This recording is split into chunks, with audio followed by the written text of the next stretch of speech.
June 23, 1942. Royal Air Force spotters at Pembrey Airfield in South Wales watched through binoculars as a sleek German fighter descended through the clouds and lined up for landing. Alert sirens should have been screaming. Anti-aircraft guns should have been tracking the enemy aircraft. But something about the pilot's approach seemed wrong. The Focke-Wulf 190 touched down smoothly on the grass runway and rolled to a stop near the control tower. The engine shut down. The canopy slid back, and Oberleutnant Armin Faber of Jagdgeschwader II climbed out of his cockpit, pulled off his leather helmet, and looked around at the unfamiliar buildings. Then his blood ran cold. The aircraft on the flight line weren't Messerschmitts. They were Spitfires. The uniforms running toward him weren't Luftwaffe gray. They were Royal Air Force blue. And the realization that hit Faber in that moment was the same one simultaneously striking British intelligence officers across southern England.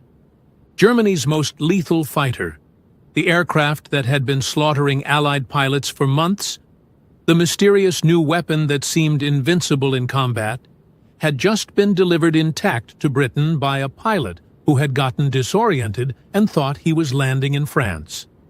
The intelligence windfall was staggering, but what American test pilots would discover when they finally got their hands on this aircraft would change how every Allied fighter engaged German aircraft for the rest of the war. For 8 months, the Focke-Wulf 190 had been a nightmare haunting Allied pilots across the Channel. It had first appeared in combat over France in September 1941, and from its very first engagement, pilots knew they were facing something extraordinary. Royal Air Force Squadron Leader J.E. Johnson, who would become Britain's top-scoring ace, encountered the FW-190 in early 1942 and barely survived. It was faster than our Spitfire Mark V's in level flight and in the dive, he would write. It could outroll us. Its firepower was devastating. For the first time in the war, our fighters were comprehensively outclassed. The statistics backed up the terror. In the first 6 months of 1942, RAF fighter losses over France climbed dramatically. Experienced pilots who had survived the Battle of Britain were being shot down by an aircraft they couldn't match. The FW-190 could dive away from pursuing Spitfires, outroll them in turning combat, and destroy them with cannons that fired 20mm explosive shells. American pilots arriving in Britain with their P-47 Thunderbolts heard the warnings immediately. Don't engage the 190 in turning combat. Don't try to outroll it. Don't get into a dive competition. The list of what not to do was long. The list of what would work was terrifyingly short. Intelligence desperately needed answers. What made this aircraft so effective? What were its limitations? How could Allied fighters counter it? But getting those answers required examining an actual FW-190, and every example shot down over Britain had been too damaged to reveal its secrets. Then Armin Faber made his catastrophic mistake. Before we continue, I'd love to know where you're watching from and what you know about the FW-190. Drop a comment below and let me know if you'd heard this story before. And if you appreciate this level of historical detail, I hope you'll subscribe to the channel. These stories take serious research to get the details right, and knowing you're out there makes it all worthwhile. Oberleutnant Armin Faber was not a novice pilot. At 21 years old, he had already scored multiple victories and was considered a skilled member of Jagdgeschwader II, the elite Richthofen fighter wing. On June 23, 1942, he was flying as part of a fighter sweep over the English Channel, providing top cover for German bombers attacking coastal targets. The mission had gone smoothly until the return flight. Somewhere over the Channel, During aggressive maneuvering while engaging British fighters, Faber became disoriented. Cloud cover obscured the coastline. The sun's position gave him false directional cues. And when he broke through the clouds and saw green countryside with an airfield below, his mind made a simple but catastrophic assumption. He thought he was over France looking at a Luftwaffe base. He was actually over Wales looking at RAF Pembry. The mistake seems impossible in hindsight, but combat disorientation was more common than militaries admitted. Pilots flying at high speeds through clouds, pulling high-G maneuvers that affected blood flow to the brain, sometimes lost their sense of direction. Faber had done a 180-degree turn during the dogfight and simply didn't realize it. When he landed and saw the Spitfires, Faber attempted to restart his engine and take off again, but RAF personnel were already surrounding the aircraft. Within minutes, he was in custody, and British intelligence officers were examining the pristine Focke-Wulf 190A3 sitting on their runway. The immediate reaction at RAF headquarters bordered on euphoria. Air Chief Marshal Sholto Douglas, commanding RAF Fighter Command, immediately ordered the aircraft transported to the Royal Aircraft Establishment at Farnborough for testing. Every aspect of the machine was to be documented, measured, and analyzed. Within 48 hours, the FW-190 was at Farnborough being inspected by Britain's top aviation engineers. What they found explained everything Allied pilots had been experiencing in combat. The aircraft was a masterpiece of practical engineering. While the Spitfire represented elegant aerodynamic design, the FW-190 embodied brutal functionality. Its BMW 801 radial engine produced 1,700 horsepower, compared to the Spitfire Mark III's 1,470. But raw power wasn't the whole story. The FW-190's most devastating advantage was its roll rate. The aircraft could snap from one bank to the other faster than any Allied fighter. This seemingly minor characteristic was actually revolutionary in combat. When a Spitfire tried to follow an FW-190 through rolling maneuvers, the British fighter couldn't keep up. The German pilot could reverse direction, gain angles, and line up shots before the Allied pilot could react. British test pilot Captain Eric Brown flew the captured FW-190 extensively and immediately understood why Allied pilots were dying. The ailerons were light and responsive at all speeds, he reported. You could throw this aircraft around the sky with almost no effort. The Spitfire required muscle and finesse. The FW-190 responded to thought. The firepower advantage was equally stunning. The FW-190A3 carried four 20mm MG 151 cannons and two 7.92mm machine guns. A 2-second burst delivered more explosive power than a Spitfire Mark V could generate in 10 seconds of firing. And the weapons were mounted in the wings close to the fuselage, creating a tight concentration pattern that was devastating at combat ranges. The dive performance explained how FW-19s consistently escaped pursuing Spitfires. The German fighter's heavier weight and cleaner aerodynamics meant it could outdive anything the RAF flew. Pilots who tried to follow an FW-190 into a steep dive watched helplessly as the German aircraft pulled away. But the testing also revealed weaknesses. And this is where the intelligence value became strategic gold for Allied forces. The FW-190's radial engine, while powerful, created cooling problems at high altitudes. Above 20,000 feet, the aircraft's performance fell off dramatically. The engine struggled in the thin air, and pilots reported loss of power and overheating issues.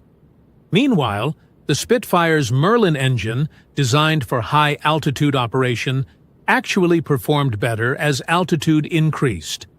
The heavy weight that made the FW-190 a superior dive bomber also made it less maneuverable in sustained turning combat. The aircraft could outroll a Spitfire, but it couldn't outturn one in a prolonged engagement. If an Allied pilot could force an FW-190 into a sustained horizontal turn fight, the advantage shifted. Most critically, American engineers discovered that the FW-190's controls became extremely heavy at high speeds. In a dive exceeding 400 miles per hour, the pilot needed significant strength to pull out. This created a vulnerable moment. If an Allied fighter could pursue an FW-190 through the initial dive and catch it during the pullout, when the German pilot was fighting his own controls, attacks became feasible. British intelligence immediately began distributing tactical bulletins to RAF squadrons, but they also did something that would prove crucial for the air war's outcome. They invited American test pilots to Farnborough to fly the captured FW-190. In August 1942, U.S. Army Air Force pilots arrived at Farnborough to examine Germany's secret weapon. These pilots would return to American training bases with knowledge that would save hundreds of American lives. Major Cass Hove, one of the first American pilots to fly the captured FW-190, filed a detailed report that was distributed to every fighter group preparing to deploy to Europe. His assessment was blunt and tactical.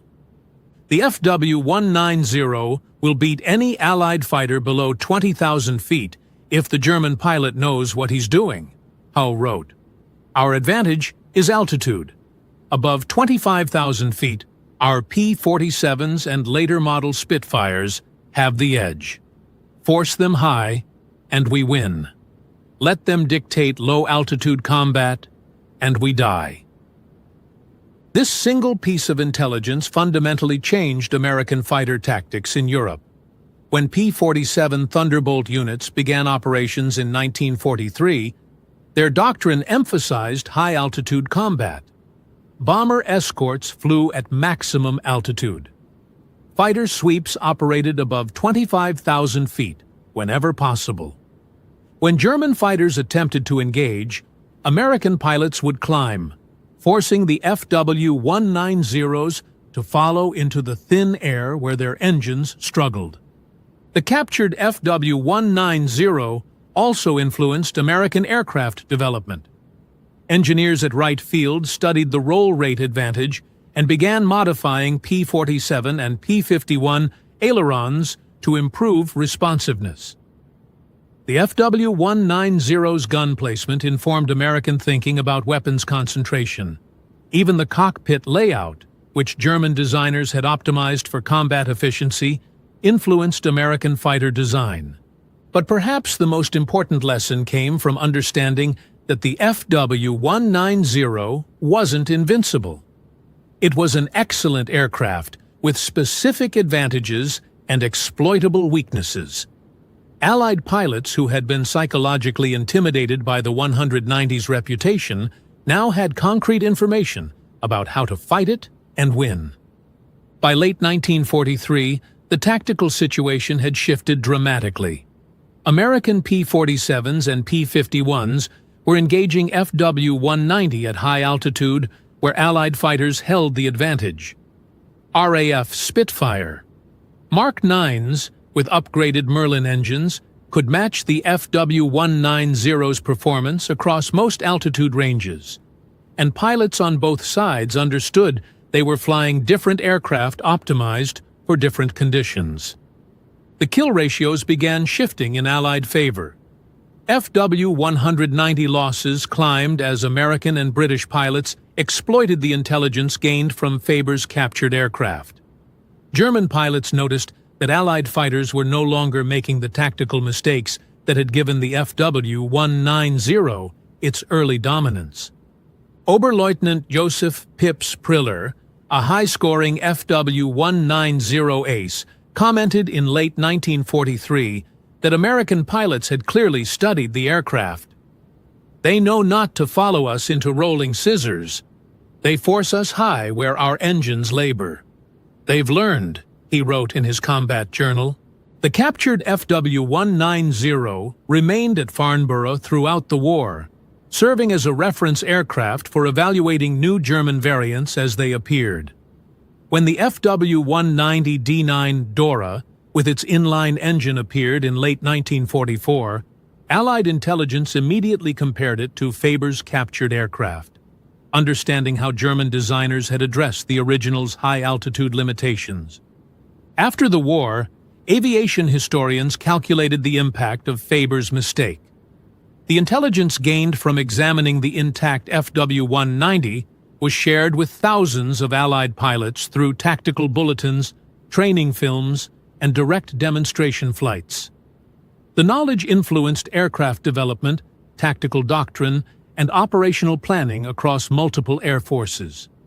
Captain Eric Brown, who flew more captured enemy aircraft than any Allied pilot, would later write, "Faber's navigation error gave us the Rosetta Stone for understanding German fighter design."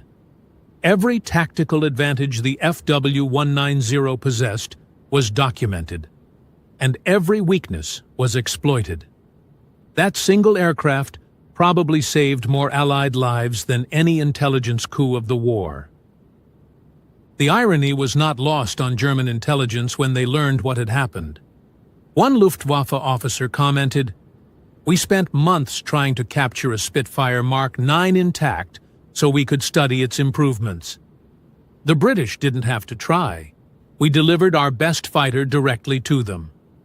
Armin Faber spent the remainder of the war in a prisoner-of-war camp in Canada. He survived the war and returned to Germany, where he lived until 1976. Luftwaffe records suggest he was initially blamed for the loss of the aircraft, but later assessments acknowledged that combat disorientation could happen to any pilot. The real question was why German intelligence had assumed the British would never get their hands on an intact FW-190. The story of Faber's captured fighter teaches a crucial lesson about the nature of technological advantage in warfare. Germany's Focke-Wulf 190 represented a quantum leap in fighter design when it appeared in 1941. For nearly a year, it dominated Allied aircraft through superior performance and innovative engineering. But that advantage evaporated the moment Allied engineers could examine the actual machine. No aircraft is invincible. Every design involves compromises and trade-offs. The FW-190's low-altitude dominance came at the cost of high-altitude performance. Its excellent roll rate came with heavy, high-speed controls. Its powerful armament added weight that reduced maneuverability. Once Allied pilots understood these trade-offs, they could exploit them. Today, the FW-190 is remembered as one of World War II's great fighter designs. Aviation museums display surviving examples as masterpieces of German engineering. But the aircraft's reputation is inseparable from the intelligence coup that revealed its secrets. In the complex calculus of wartime advantage, one pilot's momentary disorientation over the English Channel turned Germany's secret weapon into an open book. The FW-190 that Armin Faber accidentally delivered to Britain became the aircraft that taught the Allies how to win. The lesson echoes through military history. Superior technology matters. Superior intelligence matters more. And sometimes the greatest victories come not from devastating attacks, but from simple mistakes that give your enemy exactly what they've been desperately seeking. The Focke-Wulf 190 could have remained a mystery, an invincible opponent that continued slaughtering Allied pilots through psychological advantage as much as technical superiority.